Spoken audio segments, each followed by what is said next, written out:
Hey everyone, welcome back to Little Shop of Nerds. I'm Mike. I'm Julia. Alright, we're going to be doing little things different here. Since we are not going to be talking about Robin Williams, so we thought we were. Tonight we went to go see Demon Slayer Infinity Castle. It's currently almost 1 o'clock in the morning, so we are recording this in my car, like we said in our short that we posted last week. And it is September 12th right now. Well, 13th now because it's after midnight.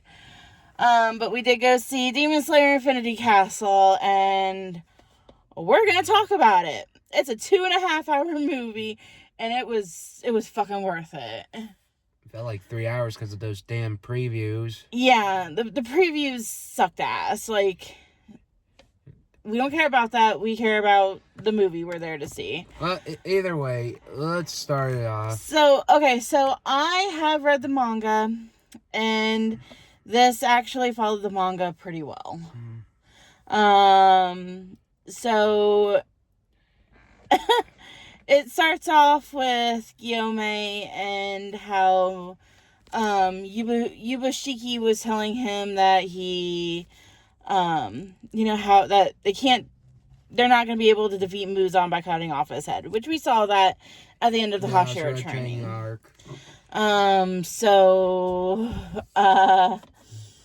They all are now in the Infinity Castle, and we had Shinobu met upper rank demon 2, Doma. Which, in my opinion, it's like, I can't tell if he's funny or he's just be really nice. He's very childish. Yes. And so Doma was actually the one that killed her sister. Mm-hmm. And so she fought bravely. She did try to kill him with poison, but unfortunately she did die. She did. He broke her back, I do believe, and then he absorbed her. And Kanao came in just right before she passed away. Yep.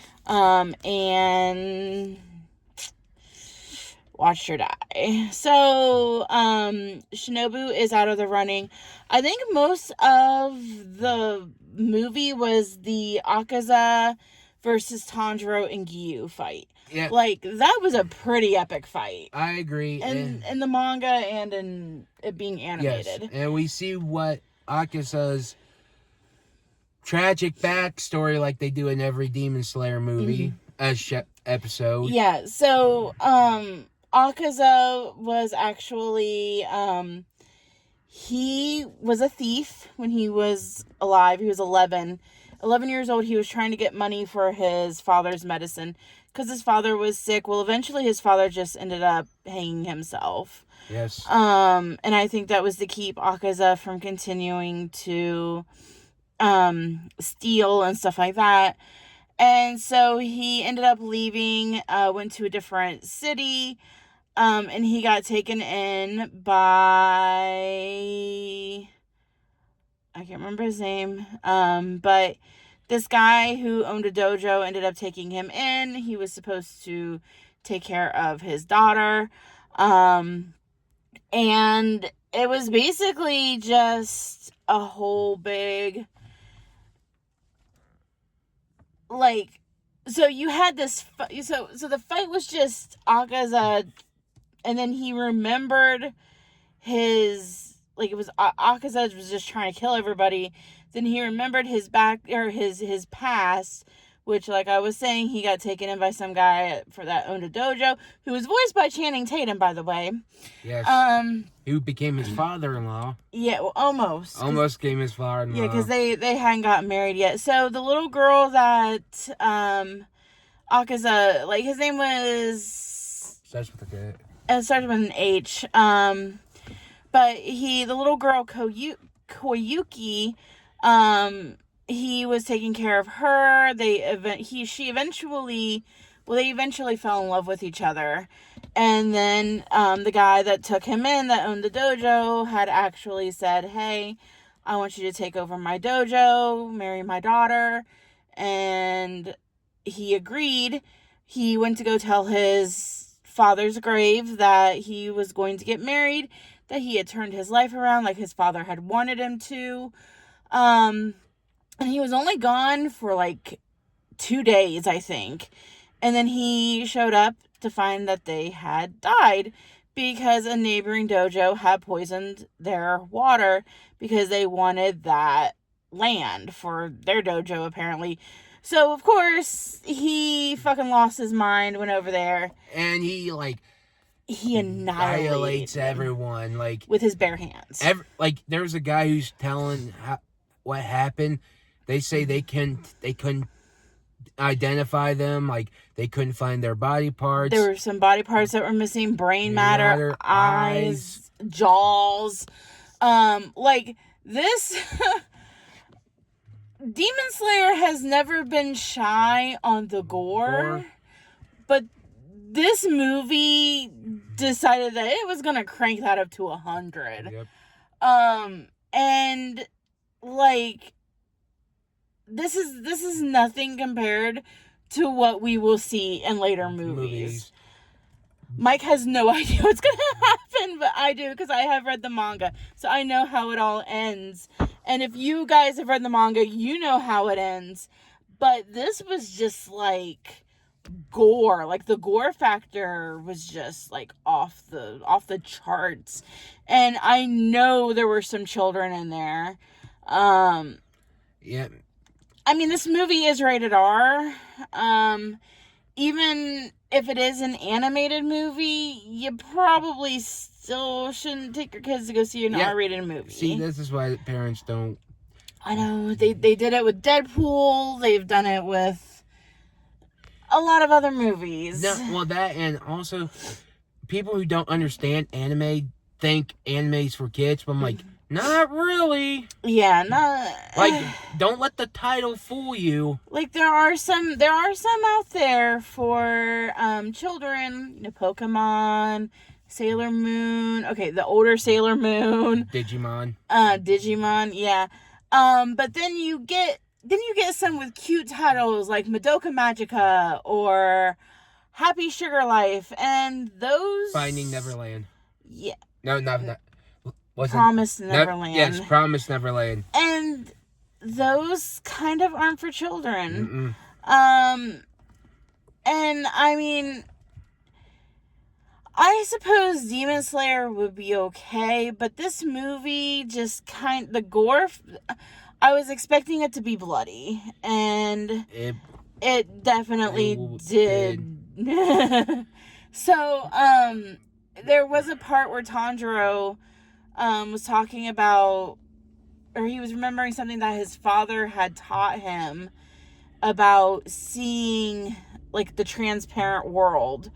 And he was able to hide his fighting spirit from Akaza to get behind him to decapitate him. Yeah, and I think at that point... It was a certain way.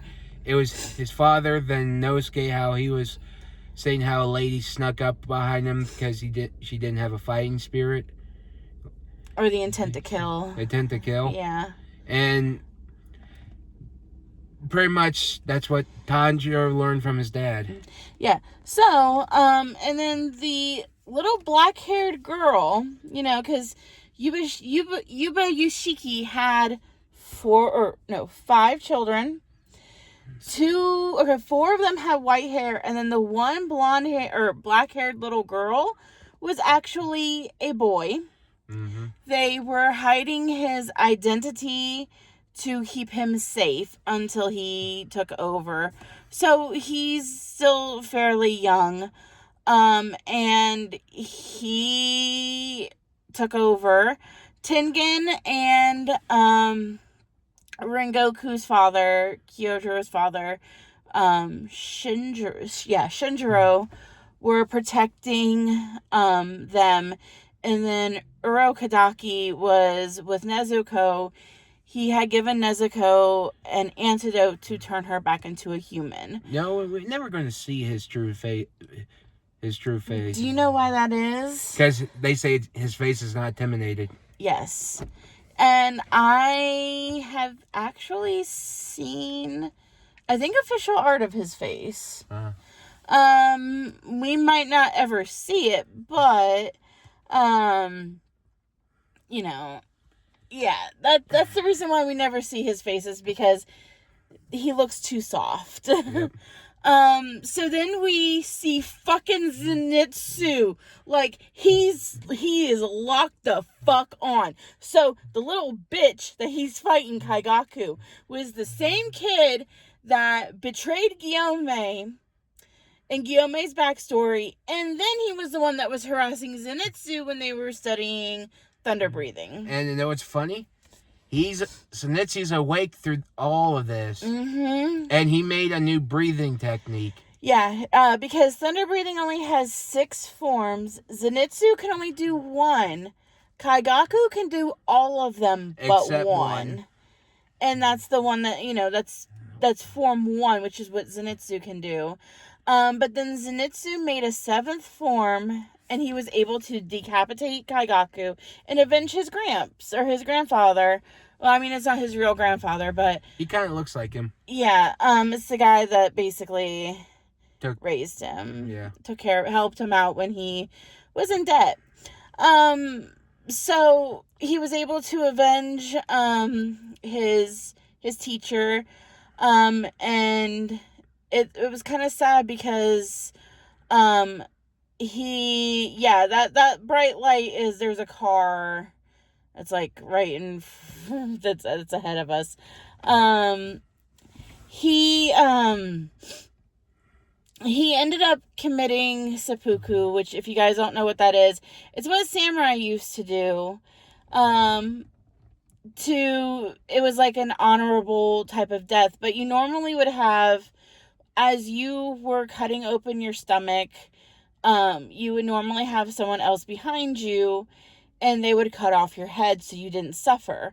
Well, Zenitsu's grandfather, teacher, whatever, did not have that.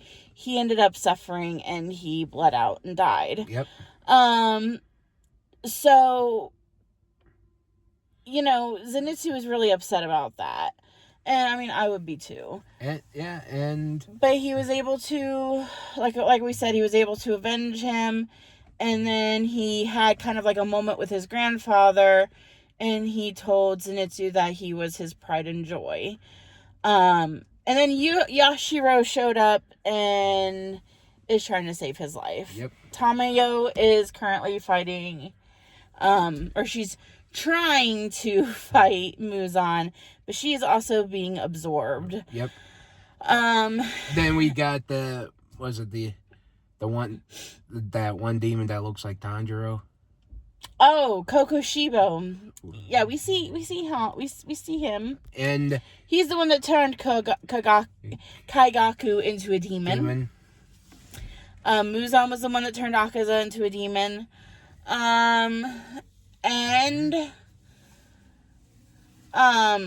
Like we said, Doma was the one. Doma plays, it's kind of a slight spoiler. Doma plays a role in Inosuke's life. Yep. So, Inosuke is currently trying to find an upper rank demon, a stronger demon. Sanemi is also trying to find an upper rank demon. And Genya is trying to find his brother. Yep.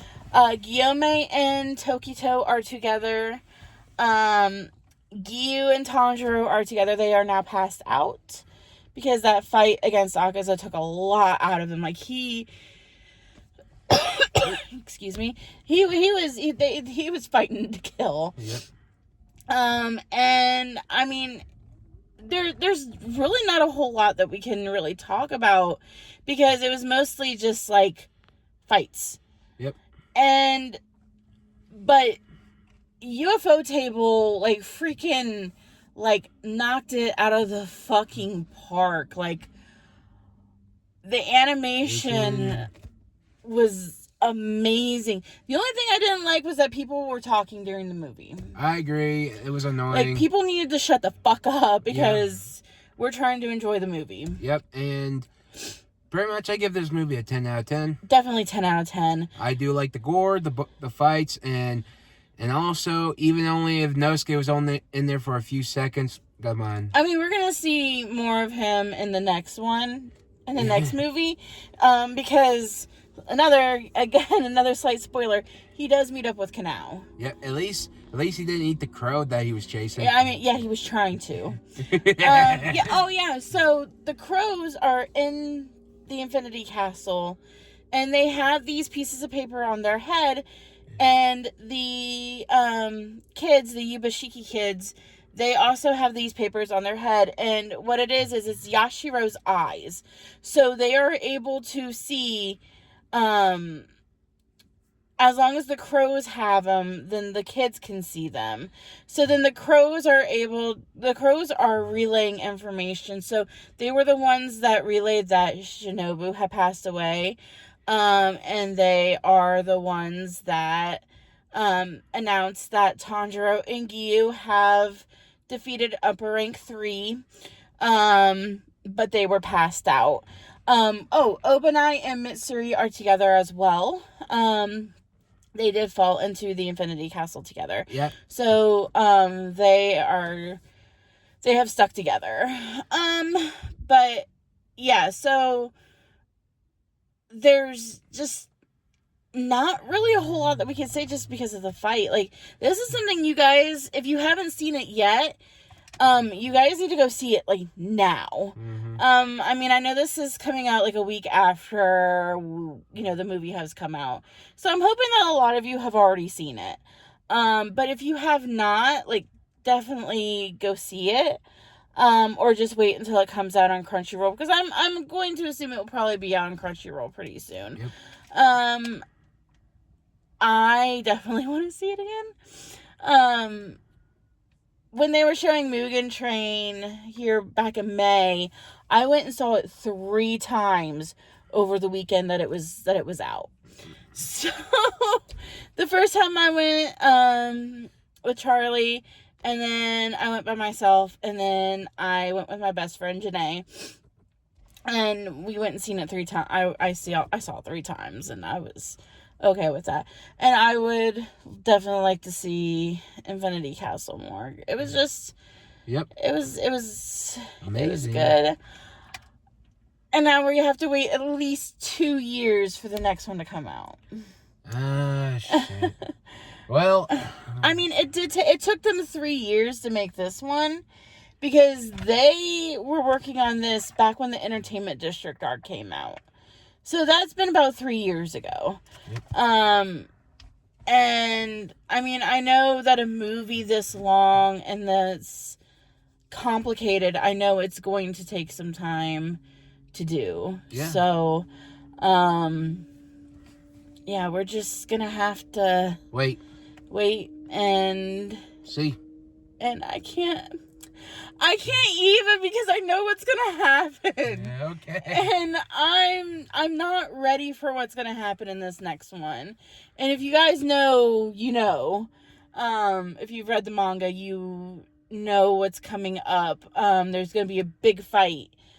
And if you know, you know. Alright. So, but yeah, that is Demon Slayer Infinity Castle. Alright. And I'll go ahead and give you guys next week's hint. It's gonna be Oh Captain, My Captain. So we're getting back into what we were originally going to do for this month. So alright. Yeah, that's it. And we will see you guys later. Bye. Bye.